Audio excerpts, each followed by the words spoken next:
14º Jogo do Livro e 4º Seminário Internacional Latino-Americano. Literaturas, acesso, materialidades. Literatura, acesso, materialidades.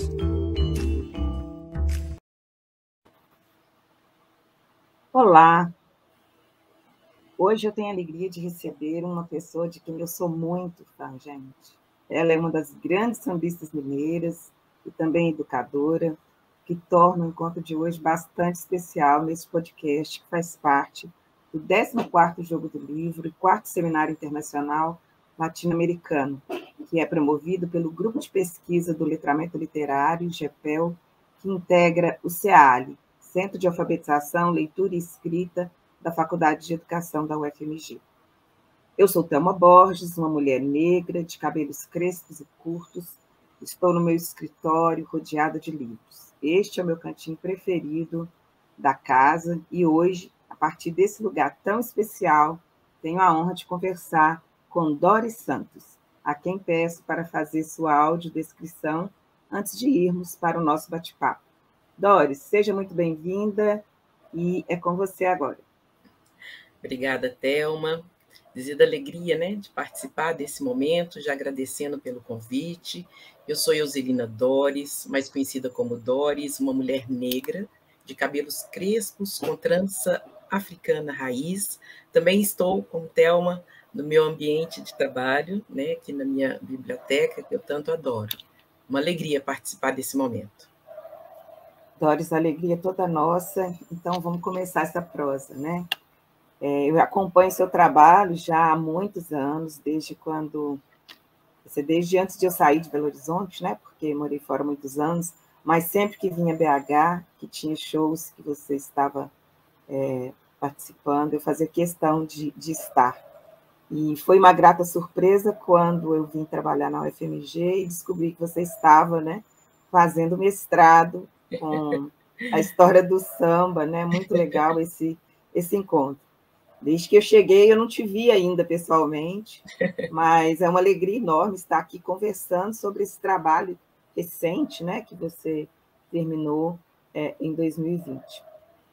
Mas antes disso, né, de entrar nessa conversa sobre o seu trabalho, eu queria que você falasse um pouco sobre sua história como educadora, como cantora de samba, ou seja, qual é a história que a Doris escreveu até hoje, associando esses dois campos tão importantes, né? A arte de cantar e a educação. Ai, que maravilha. Espero, né, que possamos encontrar mesmo, né, aí na UFMG. Então, eu sou Doris, eu sou mineira, nascida aqui em BH. Sempre tive dois desejos, de lecionar e cantar. A minha relação profissional com a música começou em 93. Eu fui convidada para ser backing vocal no Bloco Afro Porto de Minas. E no primeiro semestre, já de 94, eu fiz aula de técnica vocal, né, na Escola de Canto da Babaia. E nesse mesmo período, eu lancei a carreira solo. Tinha um projeto, né, na escola chamado Projeto Trampolim, e o meu primeiro show solo foi Agora Só Falta Você. O samba, Thelma, ele sempre esteve presente na minha vida, mas eu não conhecia a sua história, né? Na minha infância, na nossa casa, na casa dos meus tios, a gente sempre... nossa, era muita festa, né? Então, nós ouvíamos, cantávamos e dançávamos o samba. E já naquela ocasião, né, alguns compositores que sempre estavam presentes, intérpretes, nesse nosso momento de alegria, de descontração, era Pixinguinha, Martinho da Vila, Benito de Paula, Alcione, Clara Nunes, Bete Carvalho e muitos outros, né? A minha formação acadêmica, e muitas pessoas, né, acabam espantando, é ciências contábeis. E assim que eu me formei, menina, e assim que eu me formei, eu fiz licenciatura para realizar esse meu outro desejo, que era e é o de lecionar. Ah, entendi. Olha só, Doris, legal essa coisa, né, de que a nossa relação com o samba começa em casa, né? Começa na nossa vivência cotidiana, nos momentos festivos, com a família.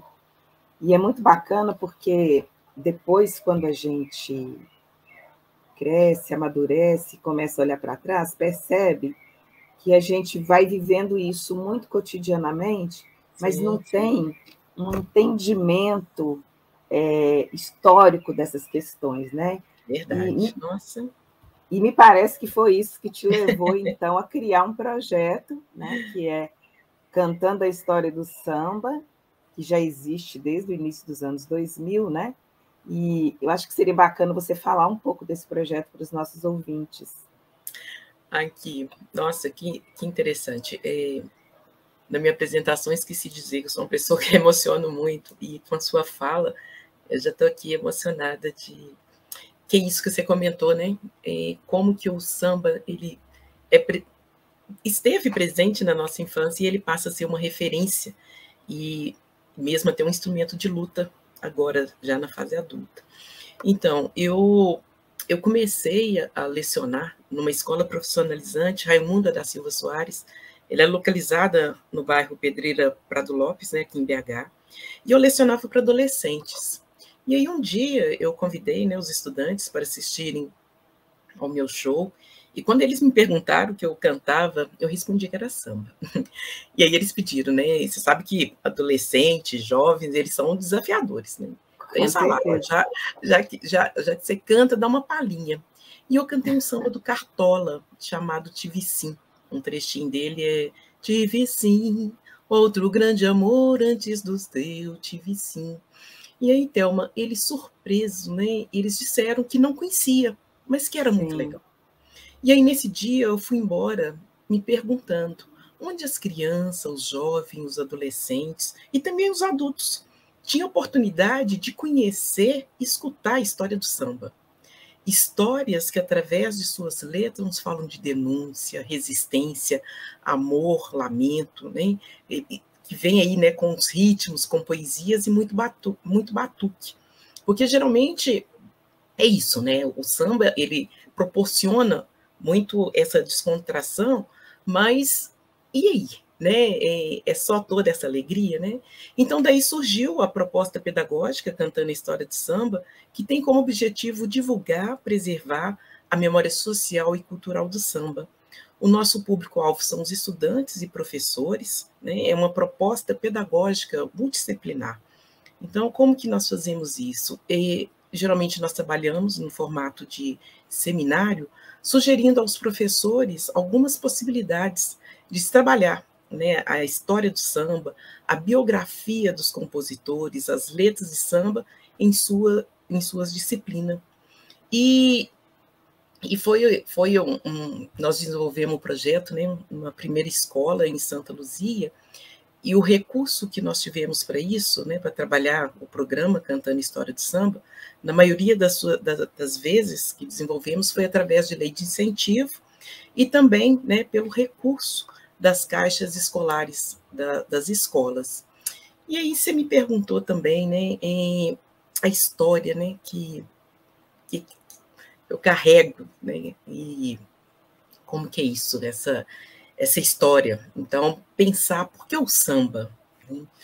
O samba, para mim, Thelma, e todos os ouvintes, é um instrumento poético.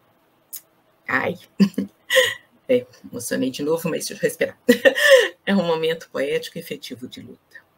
Ele sempre presente na minha infância, na adolescência, na minha vida, e foi com o samba, e através dele, que, na fase adulta, né, eu tive respostas aos porquês de tanta discriminação que eu vivia no cotidiano da minha vida. Foi com o samba que eu consegui construir o processo de afirmação da minha identidade. Eu estudei no Instituto de Educação e sempre ouvia das minhas colegas, né, que eu era uma negra de alma branca. E era uma expressão que não me fazia feliz. E eu não conseguia entender, né? Eu chegava em casa, eu me recordo que eu perguntava para o meu pai, para minha mãe, né, o que queria dizer isso, né? E eles também não tinham todo um conhecimento, vamos dizer assim, teórico, né, para me responder. E aí eu escutei um samba do Jorge Aragão, que tem o título, né, de identidade, e comecei a pesquisar e também a estudar a história. E nesse samba do Jorge Aragão, tem um trecho que fala, eu vou cantar esse trechinho. Se preto de alma branca para você é o exemplo da dignidade, não nos ajuda, só nos faz sofrer, nem resgata nossa identidade. E eu escutava esse samba assim várias vezes, né? E a partir dele eu comecei então a pesquisar, a entender, né, a história do samba, entender a riqueza da nossa cultura mesmo, né? E a partir desse samba começou a minha militância, com o desejo de contribuir com a eliminação do preconceito e do racismo, né? O samba, ele é nosso patrimônio em matéria de arte e cultura, é a herança que o povo negro deixou.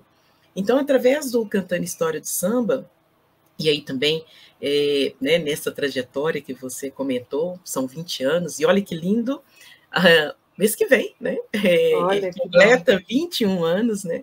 E aí eu já até agradeço mais uma vez por esse momento, que ele vai entrar também com esse momento assim, de celebração desses 21 anos do Cantando História de Samba. E através né, desse programa que hoje eu já dou esse título, né? Nós temos vários depoimentos, Thelma, de estudantes, professores, de familiares que conseguiram, né, a partir de conhecer, né, a partir do trabalho do Cantando História de Samba, afirmar a identidade. E eu posso citar que em um desses depoimentos, eu posso dizer da Vivi Amaral. Hoje ela é idealizadora do grupo Samba Origem, juntamente com a Fran Januário, elas fazem um trabalho em conjunto, né, cantando samba. E a Vivi sempre relata, né, que a partir do Cantando História de Samba, que nós trabalhamos na escola em que ela estudava, isso já há uns 15 anos atrás, ela passou também a pesquisar, identificar com a história de samba. E hoje ela é uma das cantoras, né, e eu tenho muito orgulho disso. E aí também eu vou aproveitar para convidar todos os ouvintes, né, para conhecer o site. Nós temos o site do Cantando História de Samba, que está disponibilizado essa entrevista, e também no canal do YouTube, Dori Samba, e aí as pessoas podem acessar o vídeo cantando a história do samba há 20 anos, e lá tem vários relatos, né? Isso é gratificante, é fortalecedor, e faz com que eu tenha, né, toda uma disposição e acreditar que esse caminho, né, com o samba, com a história, ele está fazendo a diferença, né, nessa formação, tanto para as pessoas negras e não negras. Doris, é muito bonita essa história, realmente emocionante e motivo de orgulho, né, para nós mineiros, para nós negros, né, para o Brasil de um modo geral, porque o samba ele está na origem da nossa resistência, né? Sim, da nossa construção histórica. Da nossa construção histórica identitária, e segue sendo. Eu acho que isso que é muito bonito, né? Uhum. E viva o samba! Viva! Então, e aí é muito legal como que você tem formação na área de contábeis, você vai para o campo da música, depois leva a música para o campo da educação. Olha que percurso interessante, né? E aí eu queria agora falar um pouco de um trabalho mais recente seu, que foi a sua dissertação de mestrado, realizada no Promestre, né, da Faculdade de Educação da UFMG, que eu acho que conversa muito com tudo isso que você nos contou até agora, Sim. Que é sobre a história do samba e a contribuição, né, desse gênero musical, artístico, para uma educação antirracista. Você pode comentar um pouco sobre esse trabalho? Posso, sim. Olha só, em 2005, a Unesco reconheceu o samba de roda do Recôncavo Baiano como patrimônio cultural e material da humanidade. E aí, quando eu li essa notícia, eu fiquei pensando, gente, que vontade de entender, de investigar como que é o processo dessa história, né? Porque os primeiros registros do samba de roda são de 1860, olha isso, né? E, e eu comecei a pensar, gente, é uma oportunidade, né, de fazer essa investigação e também ampliar a proposta pedagógica do Cantando a História de Samba, né? Esse desejo de ingressar no mestrado, no Promestre, foi mesmo de ter mais informações, mais história, para que, a partir daí, eu pudesse, né, compartilhar com os professores. Então, pensando nessa mesma educação antirracista, então, o desejo foi esse mesmo, o pensamento foi essa ampliação do Cantando História de Samba a partir do samba de roda do Recôncavo Baiano. E você deu, então, digamos assim, criou um espaço institucionalizado, né, para pensar a relação, né, entre o samba e a educação. E aí, que eu achei muito bacana, né, porque eu não conhecia a história, né, das sambadeiras do Recôncavo Baiano, né, que fazem o samba de roda. Sim. Daí, eu queria que você falasse um pouco da história dessas mulheres do Recôncavo Baiano, né, que se tornaram objeto de sua pesquisa. Antes eu vou contar, e aí você fez um comentário aí, o meu encantamento, né, quando eu cheguei no mestrado, e aí eu tenho que agradecer muito as minhas orientadoras, a Licínia e a Teca, como que é importante, né, você ter essa orientação mesmo, né, e até mesmo eu que venho da área das exatas, né, a forma como é conduzido essa orientação, eu fiquei encantada, né? Aí eu já posso adiantar aí, Thelma, que eu estou querendo partir para o doutorado, viu? Oba, seja bem-vinda, a gente te espera. Eu já fiz aí 2 disciplinas isoladas e já estou com esse desejo. Mas, olha só, voltando aí, né, para a pesquisa, né, do samba de roda junto com as sambadeiras, o título da minha dissertação, e ela já está disponibilizada aí pelo UFMG, é Samba que Educa, o potencial do samba de roda do Recôncavo Baiano para a educação das relações étnico-raciais. Aí eu quis conhecer as histórias das sambadeiras que são referências, né, no Recôncavo Baiano. E aí eu tive a oportunidade de entrevistar 4 delas, né? Uma foi a Dona Dalva, em Cachoeira, lá no Recôncavo, a Dona Madalena, em Cruz das Almas, que é do samba do Machucador, a Dona Nicinha, em Santa Amaro, e Dalvinha, que é uma referência do samba de roda em Salvador. Conhecer histórias de luta, entrevistar essas sambadeiras, essas mulheres, nossa, é uma viagem. E é muito interessante, Thelma, que é uma viagem, a nossa história mesmo, né? A Dona Dalva, que foi a primeira que eu entrevistei, e eu fiquei muito, muito emocionada, que na hora que nós nos vimos, né? A sensação que eu tive, que era ali uma tia, né? E o tanto que são acolhedoras, todas elas foram muito acolhedoras. E eu fui conhecer de perto, né, e todas elas relatando, né, essas histórias de lutas, de combate ao preconceito, né, principalmente, imagina, né, Dona Dalva, hoje ela, olha que lindo, né, hoje ela está com 96 anos, olha Nossa, isso. Né? Que beleza, não, e a lucidez, Thelma, nossa, a lucidez, né, o cuidado, o carinho por toda essa trajetória.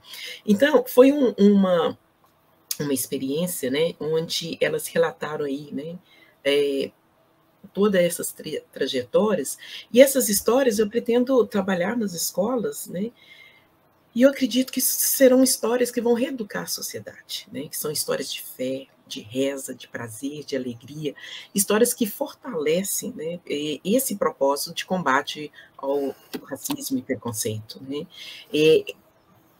Apresentar, acho que o que ficou muito evidente para mim, apresentar, cada vez mais eu fico encantada com a riqueza da nossa cultura e a determinação e a garra que cada uma delas né, apresentou e apresenta, né, nas suas histórias que eu ouvi. cada história dessa nos conecta, né, com a nossa ancestralidade, que foi por muito tempo apagada, obliterada, né? Isso. Então, É exatamente isso, né? Por isso que eu sempre reforço, eu sempre fico dizendo disso, né? Que quando, só voltando um pouquinho, entender a riqueza, né, da nossa cultura, e olha que nós só estamos aqui falando de samba, né? Tem a sim, questão da sim, religiosidade, a questão da literatura, de todas as personalidades. Gente, quando eu paro de pensar nisso, eu falo, gente, não nos ensinaram isso, né, Thelma? Não nos exatamente. mostraram. E então, isso eu sinto que é o meu compromisso aqui, né, na passagem minha aqui nessa terra, contribuir de apresentar tudo isso aí, principalmente para o nosso povo negro, né? Com certeza você tem contribuído muito, né, com essa história, com certeza. Então, Doris, você fez a recolha de sambas, né, cantados por essas mulheres. Como que você analisou esses sambas e como também que você acredita que eles ajudam a contar a história do povo preto no Brasil? Então, olha só, a dona Dalva, ela. Ai, gente, como é emocionante lembrar de tudo isso, né? Ela trabalhou, né, numa fábrica de charuto, lá em Cachoeira, e um dos sambas dela, e eu sempre gosto de reforçar isso, sabe, Thelma? Samba, para mim, ele vem mesmo, né, contar toda uma história. O samba, as suas letras, elas sempre deixam uma mensagem, né? Então ela tem um samba, o samba do Giló, e ela contou, né, para nós, que no momento lá que ela falava da merenda, né? Esse momento nosso assim das refeições, do café, uma das colegas dela levaram o Giló. E aí elas ofereceram para ela, e aí ela falou: ah, não, a vida já está muito amarga, né? para ainda na hora da merenda comer o Giló. Mas ela relatou também que naquele dia, né, ela não tinha deixado nada em casa, né? E naquele momento ela entristeceu muito, né, de pensar que não tinha deixado para os filhos, né, uma refeição. E aí, quando as amigas dela perceberam que, com isso, né, com a questão ali do Giló e tudo mais, aí elas falaram: não, você gosta de cantar, então vem cá, canta um samba. E aí ela compôs o samba Giló, né? Aí um trechinho né? Venha cá como quiser o Giló, como quiser venha cá o Giló. Plantei Giló, o Giló não pegou, a chuva caiu, rebentou. Eu cortei miudinho, botei na panela, pensei que era Giló, não era Giló, era berinjela. Então daí ela faz assim um recorte, né? E aí é pensar mesmo, né? Como o samba ele vem relatando a nossa vida, esse cotidiano, né? A dona Madalena, que é de Cruz das Almas, do samba do machucador. O que é o machucador? O machucador é o que a gente tem hoje, que, né, para a gente socar. O pilão, né? Isso, exatamente. Ela chama de machucador, que é hoje, né, como é que eu digo? Minha mãe chamava de machucador também. Olha isso, Thelma. Olha minha mãe tudo chama isso, de né? machucador. E aí, dona Madalena, o grupo de samba hoje, né, em Cruz das Almas, é o Samba do Machucador, ela comenta que as mães, né, naquela época trabalhava na casa dos senhores, né, e lá temperava comida. Então, quando elas chegavam em casa, elas vinham com muita alegria, com muita satisfação, e o som que elas iam preparar a alimentação, né, que elas iam socar ali, né, o tempero, elas começavam a cantar em cima daquele som. Olha isso, né? Então, a dona Madalena, ela tem, né, o samba do machucador, que é: minha mãe me deu de machucador, eu não sou pimenta, minha mãe me machucou. Aí, ô pimenta, não, e assim, ela contando, né, essas histórias é de muita valia mesmo, né? Ou seja, é transformar essas histórias de vida, né, em música e em poesia. Então, é esse meu desejo que eu tenho de compartilhar com os professores, né, de forma que eles possam levar para os nossos estudantes, e isso fortalecer cada vez mais a riqueza que nós temos aí da nossa cultura através do samba. Pois é, o samba é essa potência toda, e, na verdade, quando a gente escuta um samba, eu acredito que ele seja apenas a semente de uma história muito maior, né? E é por isso que a gente precisa ajudar a contar essa história. Sim, eu acredito, né? muito nisso. Eu estava lembrando aqui, não tem a ver com a nossa conversa, não, mas eu lembrei de episódios assim da história do samba lá no Rio de Janeiro, início do século XX, quando compositores levavam seus sambas para serem ouvidos, outros anotavam e roubavam, né? Sim, então, assim, sim. É uma história muito dolorida também, porque é uma história de usurpação, né? Então, esse trabalho que você faz de recuperar a história por trás dessa arte nos ajuda a entender, de fato, um pouco como que a nossa identidade ela foi solapada, ela foi diminuída, né? E acho que isso é muito importante, porque eu não gosto dessa palavra, mas eu acho que é a palavra que as pessoas têm usado para tentar compreender o que é empoderamento, né? Então, o seu gesto de pesquisar empodera você, mas empodera um conjunto de mulheres, né? Que são objeto dessa pesquisa, e com certeza nos empodera do ponto de vista sociocultural, porque nos dá argumento, né, para contar essa história. Né? Eu tenho uma fala, né, que eu sempre comento que quando eu passava por esse processo de discriminação na infância e adolescência, eu ia embora chorando. E não tinha argumento, né?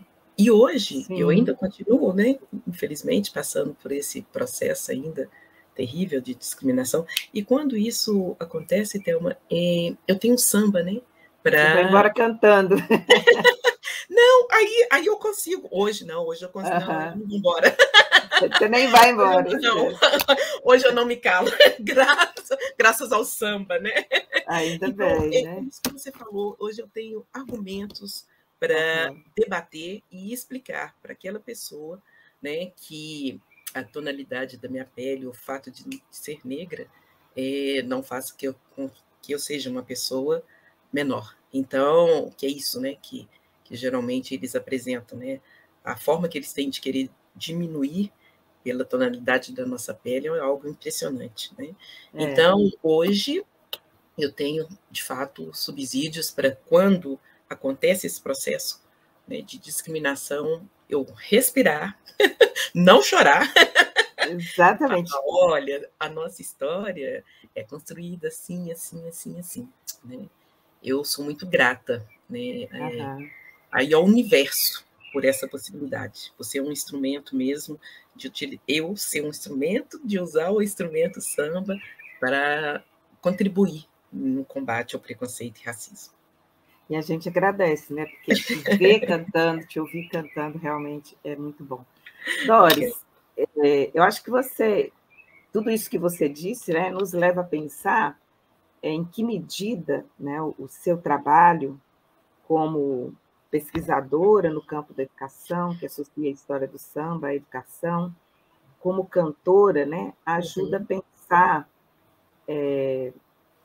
na verdade, não a pensar, né, nos ajuda a pensar em como que esse trabalho contribui para fazer cumprir a Lei 10.639 de 2003.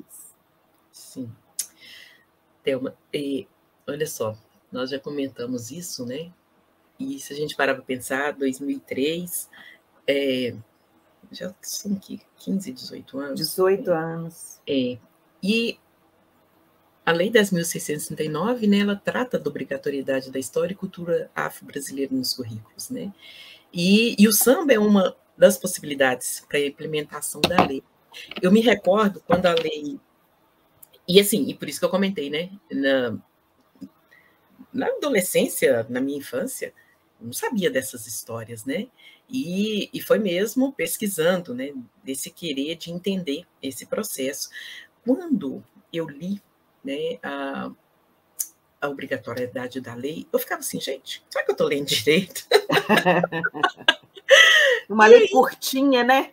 Não, e assim, o projeto estava todo ali, sabe? O projeto estava todo ali. Tanto que antes, quando logo, quer ver, 2003, logo no início, o projeto foi lançado no ano 2000, nós atendíamos, né, trabalhávamos em escolas, assim, atendia cada escola separada e tal. E depois da lei, nós passamos a trabalhar em formato de seminário, porque a gente não conseguia atender as escolas separadas, sabe? Individualmente. Então, o Cantando História de Samba e o samba, ele é uma das possibilidades para a implementação da lei. E eu quero muito, né, através desse programa pedagógico, né, contribuir na efetivação da lei. Então, a lei ela veio para isso, né? Acho que para fortalecer, para esse contribuir, para que eu possa levar, né, esse trabalho com os professores e o estudante e para todo o público que tiver interesse, né, de contribuir, de conhecer também. Se alguém quiser só conhecer o samba através da lei, é esse compromisso que eu sinto que o Cantando História do Samba tem, né? Então, vamos lá. Chega até a ser redundante aqui, né? Mas eu acho que só para reafirmar, né? Que o samba, com certeza, ele contribui para uma educação antirracista, né? Sim, porque, sim, ainda que haja sambas que tenham marcas de racismo, e você mostra isso no seu trabalho, né? Do ponto de vista da linguagem e tudo mais, mas a gente tem ali uma história que é contada numa perspectiva que descentraliza a voz, né? Quem é que está dizendo aquilo, o que e o porquê que está dizendo, né? Então, nesse sentido, o samba é um componente cultural, estético, né? Que deve estar presente nos currículos para nos ajudar a construir essa educação antirracista, não é mesmo? Sim, sim. E olha, olha que interessante, né? Nós podemos pensar em letras de samba, né? E trabalhar isso para que algumas letras, algumas palavras possam ser ressignificadas, né? Porque nós temos sambas de um período histórico em que as composições eram carregadas de palavras para negar a identidade, né? Nós temos aí, por exemplo, quantos sambas que nós temos, né, que vem falar da Morena, né? Tem um samba do compositor Assis Valente, de 1934, ele fala, né, o samba se chama Alegria, alegria para cantar a batucada, as morenas vão sambar, quem samba tem alegria. Nós temos muitos sambas também, né, que fazem exaltação mulata. Então, acho que são sambas que hoje, inclusive está, né, na minha pesquisa, assim, que vai abandonar esse samba? Não, nós vamos utilizar para ressignificar essas palavras. Vamos dizer assim, né, para atualizar o vocabulário que hoje precisamos, né, apresentar, né, para a população, né? Ainda, Thelma, e talvez você também passa por isso, né? As pessoas, elas ainda, muitas me falam, né? Me chamam de morena. Então, acho que é trazer essas letras, trazer a história do samba, para dizer que dizer, né? Chamar-nos de negra ou preta, isso não é, né, às vezes as pessoas ficam achando, né, que esse que é o preconceito, né? É o xingamento, né? Então é claro que depende do tom, né? Exatamente. Porque quando as pessoas querem, é assim mesmo que elas vão falar. Eu falo que isso depende do tom, mas é ensinar, né, através dessas palavras, ressignificar as palavras que hoje os termos, né, que são, a gente pode dizer, né, politicamente correto, para que a gente consiga afirmar a identidade, principalmente do nosso povo negro. Eu acho que eu uso muito na minha pesquisa, né, o termo estereótipo. Então, sim, os estereótipos existem tanto do ponto de vista negativo quanto positivo. Então, acho que dar positividade para esse estereótipo é uma forma de ressignificar, né? Sim, então, sim. Na literatura, existe muita marca de estereotipização do negro, e eu tenho feito essa pesquisa no campo da literatura infantil especificamente, né, porque essa literatura circula nas escolas e a gente precisa tomar esse cuidado, né? Eu não sou da opinião de que a gente tem que censurar, eu sou da opinião de que a gente tem que estudar e aprender a usar, né? E acho que isso é ressignificar, né? Também. Acho que é usar isso, porque era um outro período histórico, né? E acho que não, na minha opinião, acho que não. Nossa, coisas lá de 1900, né?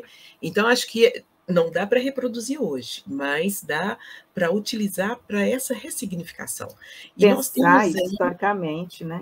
E você está falando da questão da literatura, né? Por exemplo, olha, a gente contar a história de Zumbi, falar de Palmares através de letras de samba, eu acho que isso é um ganho, né? É uma forma lúdica e uma informação... Eu uso a expressão assim, é uma informação poética, né? E os estudantes gostam. Eu comentei que a ideia do projeto, né? E acho que ele me dá muita segurança, que ele nasce a partir do momento que eu trabalhava com adolescentes, né? E eles não conheciam a história, não conheciam a história. Então, quando eles escutam um samba e falam, né?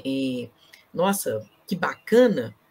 A gente também tem que pensar qual a oportunidade que esses estudantes estão tendo, o que chegam para eles, né, para que eles possam estar afirmando sua identidade. Então, a gente tem que pensar nessas oportunidades, sabe?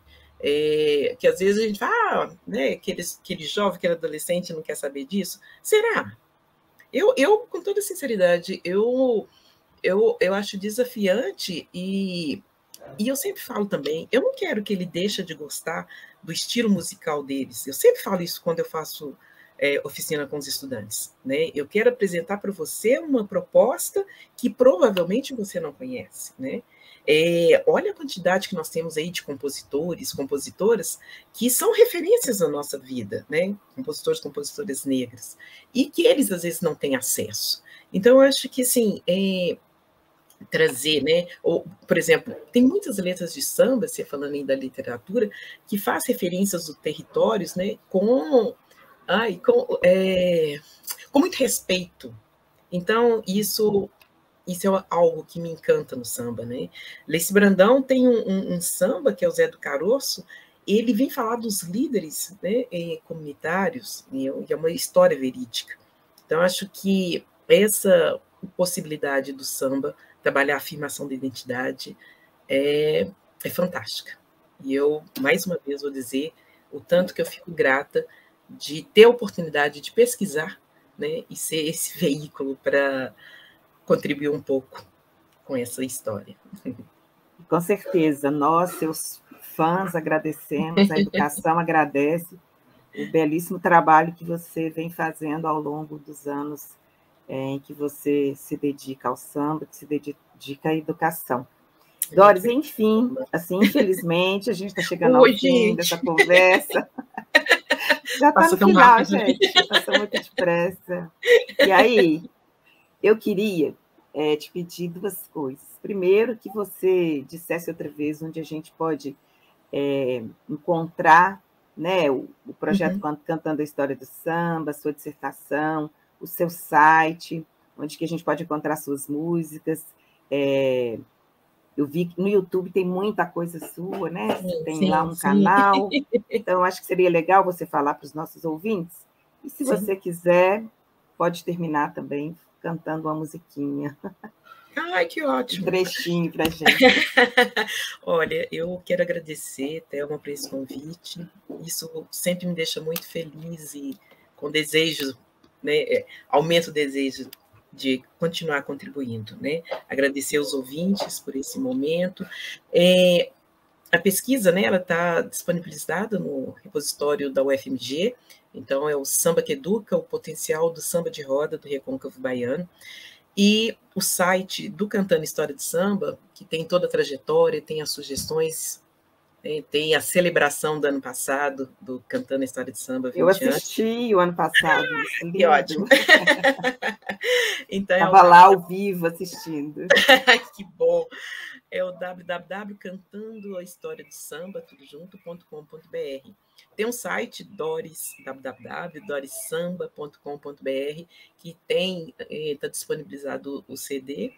E nas redes sociais, né, Face, Instagram, e também no YouTube, é Doris Samba, né? É só jogar Doris Samba que aparece. E vai ser uma felicidade poder reencontrar todas as pessoas que estão aí nos ouvindo, né? Agora que os eventos estão voltando, bora lá. E aí eu vou deixar, então, já que nós comentamos, eu gravei Kizomba Festa da Raça, que é um samba que os professores... esse samba é multidisciplinar, né? Dá para trabalhar em todas as matérias. E aí um trechinho é: valeu, Zumbi, o grito forte dos palmares, que correu terra, céus e mares, influenciando a abolição. Zumbi, valeu.